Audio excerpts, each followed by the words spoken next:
O exercício 2 pede a mesma coisa. Nós queremos, de novo, calcular o limite de uma função vetorial de uma variável. Novamente, ela tem 3 funções componentes, né? E só que agora estamos com o t tendendo a zero, tá bom? Então perceba o seguinte, sua primeira função componente, quando você aplicar o limite, você vai ter 0 sobre 0, tá? Você tem a tangente de 0 é 0, dividido por 0. A mesma coisa vai acontecer na sua segunda função componente. A hora que você substituir t por 0, 2 vezes 0, 0, e elevado a 0, 1, 1 menos 1, 0, então você tem 0 sobre 0. A sua única função componente que é contínua em t igual a 0 nesse exercício é a t ao cubo, né? E aí, obviamente, 0 ao cubo é 0. Então, nós teremos que nos preocupar com essas duas funções componentes, a função x de t e a função y de t, né? Então, teremos que investigar esses dois limites, tá? Então, aí para ajudar vocês a lembrarem como calcula limite, achei interessante trabalhar com eles, tá bom? Inclusive, esse primeiro limite é uma consequência direta do primeiro limite fundamental.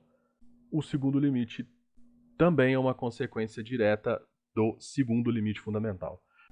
Bom, então no primeiro caso, nós vamos trabalhar com, vamos nos concentrar, tangente de 3t sobre t, ok? Então, limite de t tendendo a zero. Aqui nós vamos trocar a tangente de 3t pelo seno de 3t sobre o cosseno de 3t. Então você vai ficar com seno de 3t dividido pelo cosseno de 3t dividido por t. Vamos aplicar a regra do quociente para frações e aí ficamos com o seno de 3t dividido por t vezes o cosseno de 3t. Tá bom? Então agora nós vamos fazer uma separação. Nós vamos ficar com seno de 3t dividido por t vezes 1 sobre cosseno de 3t. Ok? Então tá aqui, ó. Seno de 3t sobre t e 1 sobre cosseno de 3t. Aí você pergunta para mim, ok, mas aí agora você tem um 3 multiplicando o limite, um 3 dividindo o t. Perceba que dentro do seno você tem 3t. Então, para usar o limite fundamental, você tem que ter o mesmo argumento no denominador, tá? Então, para eu ter o mesmo argumento no denominador, é só multiplicar ele por 3 e dividir por 3, ok? Quando eu multiplicar ele por 3 e dividir por 3, é a mesma coisa de estar multiplicando o numerador por 3 e multiplicando o denominador por 3. Então, por isso que esse 3 que eu vou colocar aqui, ele vai sair e ficamos com 3 limite do seno de 3t sobre 3t. Aí agora, se você quiser, você pode fazer uma mudança de variável aqui nesse caso, falar que 3t igual a s, então quando t tende a zero, s também tende a zero, e você recai exatamente no primeiro limite fundamental, que é limite de t tendendo a zero do seno de t sobre t é igual a 1, tá? Então aqui você tem que esse limite fundamental dá 1, isso aqui vai dar 1, por quê? Porque quando você substituir o t por 0, 3 vezes 0, 0, cosseno de 0 é 1, 1 dividido por 1, 1, multiplicado por 3 vai dar 3, tá bom? Então, nós conseguiremos resolver esse limite usando o primeiro limite fundamental, né? Lembrando que esse limite aqui, ele dá 1 pelo primeiro limite fundamental, esse primeiro limite aqui também dá 1 por substituição, então 3 vezes 1 vezes 1 dá 3, ok?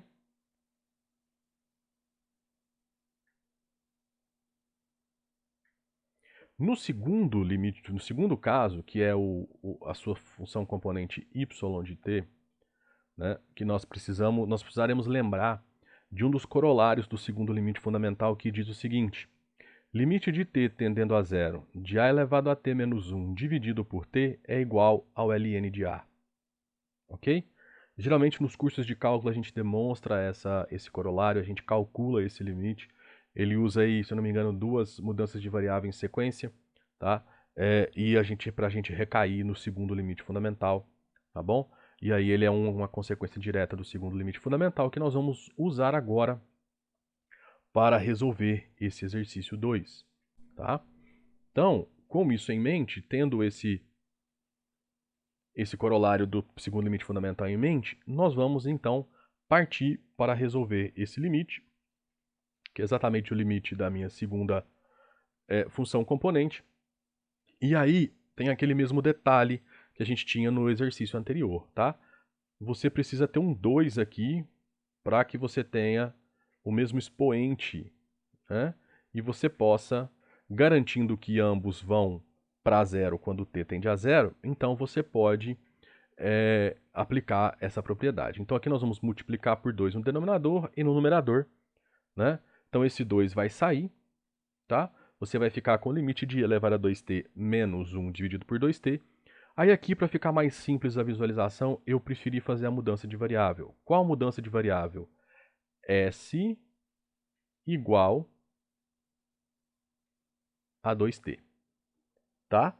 Então, quando S é igual a 2t, quando o t vai para zero, logicamente o S também vai para zero, ok? Então você fica com 2 vezes o limite de S tendendo a zero elevado a S menos 1 sobre S, que você encaixou exatamente aqui. Então você vai ficar com 2 vezes o ln da base, 2 vezes o ln de E. Mas você sabe que o ln de E é igual a 1, tá? Então isso dá 2, ok? Então aí você conseguiu resolver os seus dois limites que geravam indeterminação, e com isso nós temos o nosso limite resolvido, né? Lembrando que o limite da função vetorial é o vetor gerado pelo limite de cada uma das suas funções componentes, então 3, 2 e 0.